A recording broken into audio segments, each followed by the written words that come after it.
Bonjour amis, je veux vous parler de la voiture Dacia Logi. Les moteurs sont bons, mais manquent de puissance. C'est ici que Logi montre ses origines.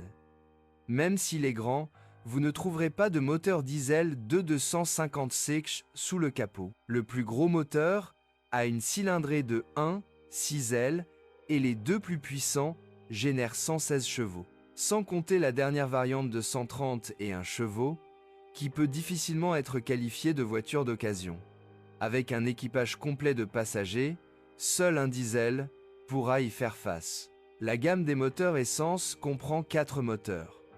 Les deux moteurs atmosphériques de 1,6 litres diffèrent considérablement. MPI est une unité Renault et SC est un moteur Nissan. Le moteur turbocompressé 1,2 TC plus moderne est une conception développée conjointement par Renault et Nissan, tandis que le 1,3 TC plus moderne est également avec la participation de Mercedes. Il faut cependant savoir que les deux petits moteurs sont issus de la gamme Nissan. Quel moteur choisir pour le Dacia Logi? Tout d'abord, vous devez définir vos besoins. Si vous vous attendez à plus ou moins de dynamique, les diesels sont les principaux à gauche.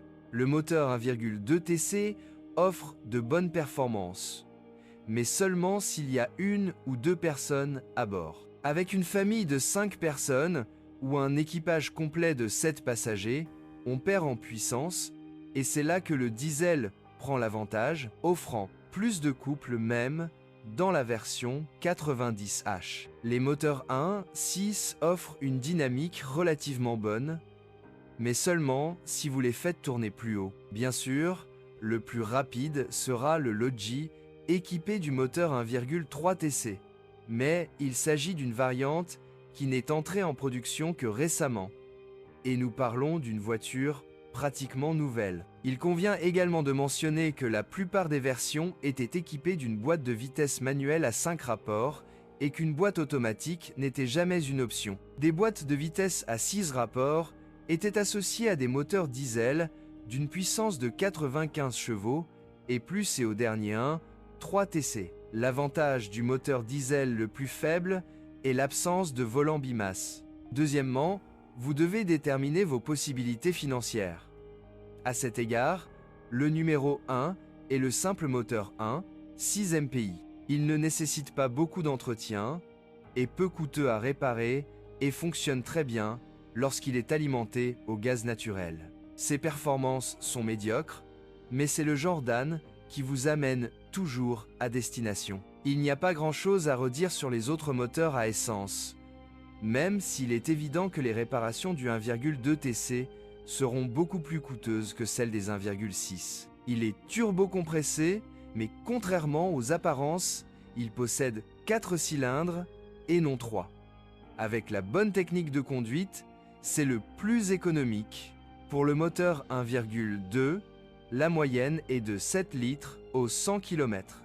Et pour le 1,6 de 7, 6 à 7, 9, bien entendu, les unités fonctionnant au GPL consommant plus de carburant. Les moteurs diesel sont nettement plus économiques. La consommation moyenne ne dépasse pas 6 litres au 100 km et on peut atteindre des résultats de l'ordre de 5 L. La seule différence est que le diesel nécessite des frais de réparation plus élevés. Il est également plus sujet aux erreurs, même s'il faut admettre qu'il est nettement amélioré par rapport aux premières versions. Il convient également de noter que plus le moteur est récent, plus les réparations sont coûteuses, mais aussi plus le taux de panne est faible. Plus d'informations à ce sujet dans un instant. Alors, quel moteur choisir? C'est une question difficile à laquelle il est impossible de répondre sans équivoque. La conduite elle-même sera tout aussi économique avec le moteur essence 1,6 et le moteur diesel. Le risque d'une panne plus grave et plus coûteuse est moindre avec un moteur à essence, tandis qu'un moteur diesel est plus agréable à conduire. Une question de préférence individuelle. Que choisirais-je pour moi-même?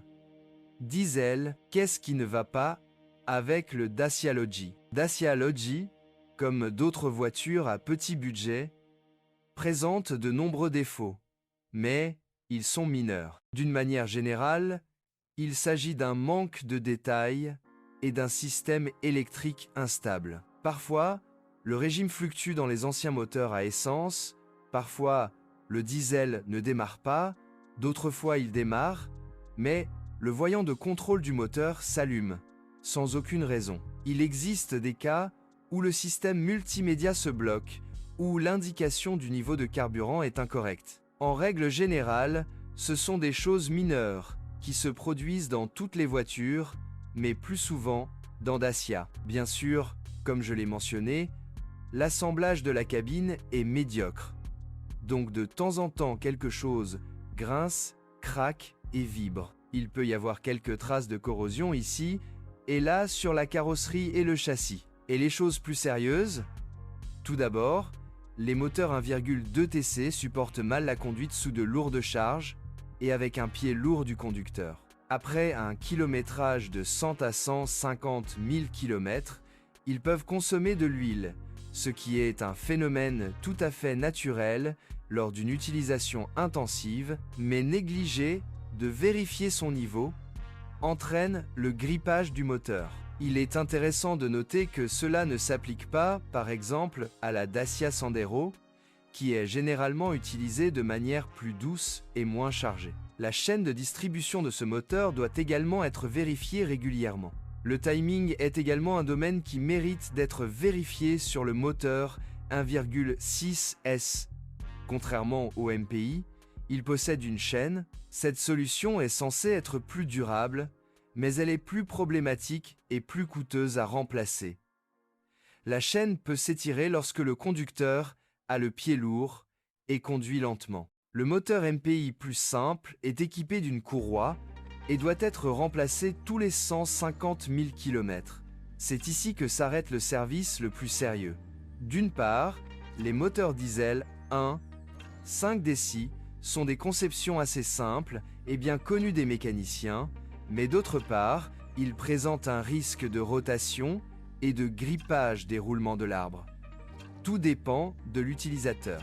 Si vous achetez un nouveau Dacia Logi et que vous changez l'huile tous les 150 000 km, vous pourrez probablement parcourir environ 200 000 km sans problème. Après un tel kilométrage, les injecteurs peuvent s'user.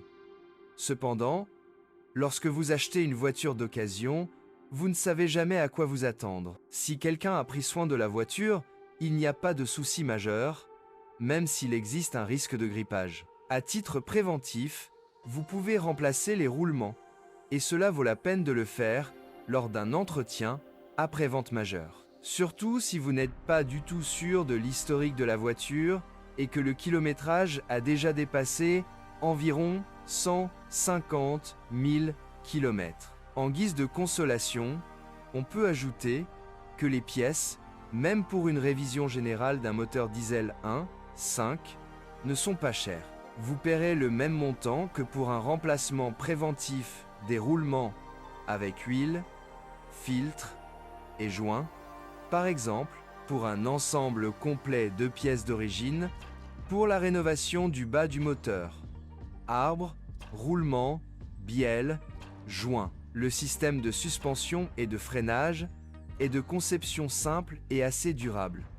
Par conséquent, la réparation est peu coûteuse. Il convient de prêter attention à l'état des barres de direction, auxquelles le fabricant lui-même a prêté attention. Une campagne de service a été annoncée pour ce modèle, car sous des charges plus lourdes, il existe un risque de rupture de l'articulation de la barre de direction, côté boîtier de direction, ce qui pourrait entraîner une perte de contrôle du véhicule.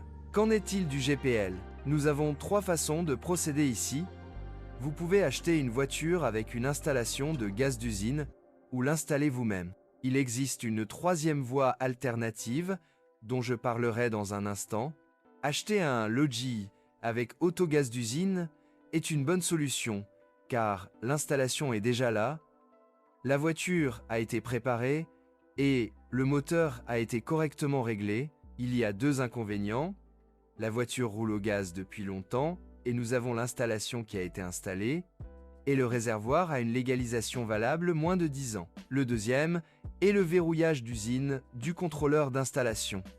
En cas de problème, le contrôleur peut être remplacé par un contrôleur non d'origine. La deuxième façon est d'acheter une voiture sans installation et de l'assembler vous-même. C'est ma solution la plus recommandée.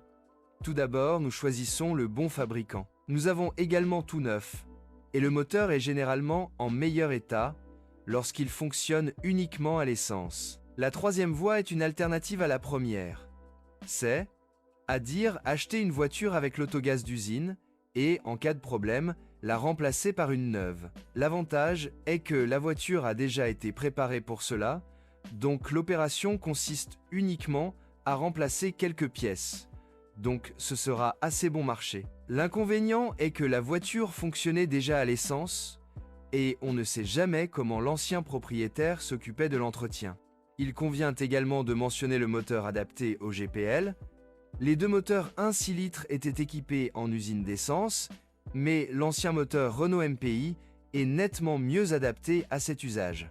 Le principal avantage est le réglage de la valve par vis. Dans le cas du moteur SC, cela se fait avec des plaques, ce qui entraîne non seulement un prix de service 2, voire 3 fois plus élevé, mais également des difficultés à trouver un atelier approprié qui le fera. Cependant, vous pouvez toujours compter sur Azo.